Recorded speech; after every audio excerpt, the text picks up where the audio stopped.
see you guys on Monday. Okay, have a good weekend. This is Roger Hubbard and his beautiful wife Elizabeth, and tonight we are in there you are, sweetheart. Tonight we are in the 11th chapter of Deuteronomy. You shall therefore love the Lord your God and keep his charge, his statutes, his rules, and his commandments always. And consider today, since I am not speaking to your children who have not known or seen it, consider the discipline of the Lord your God, his greatness, his mighty hand, and his outstretched arm, his signs and his deeds that he did in Egypt to Pharaoh, the king of Egypt, and to all his land, and what he did to the army of Egypt, to their horses and to their chariots, how he made the water of the Red Sea flow over them as they pursued after you, and how the Lord has destroyed them to this day, and what he did to you in the wilderness until you came to this place, and what he did to Dathan and Abiram and the sons of Eliab and son of Reuben, how the earth opened its mouth and swallowed them up with their households, their tents, and every living thing that followed them in the midst of all Israel. For your eyes have seen all the great work of the Lord that he did. Yet you shall therefore keep the whole commandment that command you today, that you may be strong and go in and take possession of the land that you are going over to possess, and that you may live long in the land that the Lord swore to your fathers to give to them and to their offspring, a land flowing with milk and honey. For the land that you are entering to take possession of, it is not like the land of Egypt from which you have come, where you sowed your seed and irrigated it like a garden or vegetables, but the land that you're going on to possess is a land of hills and valleys, which drinks water by the rain from heaven, a land that the Lord your God cares for. The eyes of the Lord your God are always upon it, from the beginning of the year to the end of the year.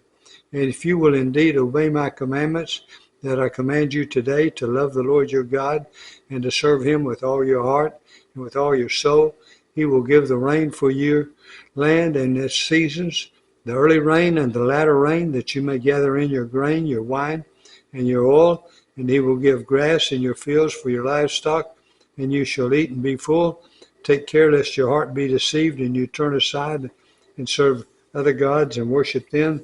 Then the anger of the Lord will be kindled against you, and he will shut up the heavens so that there will be no rain, and the land will yield no fruit, and you will perish quickly off the good land that the Lord has given you. You shall therefore lay up these words of mine in your heart and in your soul, and you shall bind them as a sign on your hand, and they shall be as frontlets between your eyes. You shall teach them to your children, talking of them when you are sitting in your house, and when you are walking by the way, and when you lie down, and when you rise. You shall write them on the doorposts of your house and on your gates, that your days and the days of your children may be multiplied in the land that the Lord swore to your fathers to give them, as long as the heavens are above the earth. For if you will be careful to do all this commandment that I command you to do, loving the Lord your God, walking in all his ways, and holding fast to him, then the Lord will drive out these nations before you, and you will dispossess nations greater and mightier than you. Every place on which the sole of your foot treads will be yours. Your territory shall be from the wilderness to the Lebanon, and from the river Euphrates to the western sea. No one shall be able to stand against you. The Lord your God will lay the fear of you and the dread of you on all the land that you shall tread, as he has promised you. See, I am setting before you today a blessing and a curse. The blessing, if you obey the commandments of the Lord your God, which I command you today, and the curse, if you do not obey the commandments of the Lord your God, but turn away from the way that I am commanding you today, is to go out after other gods that you have not known. And when the Lord your God brings you into the land that you are entering to take possession of it, you shall set the blessing on Mount Gerizim and the curse on Mount Ebal.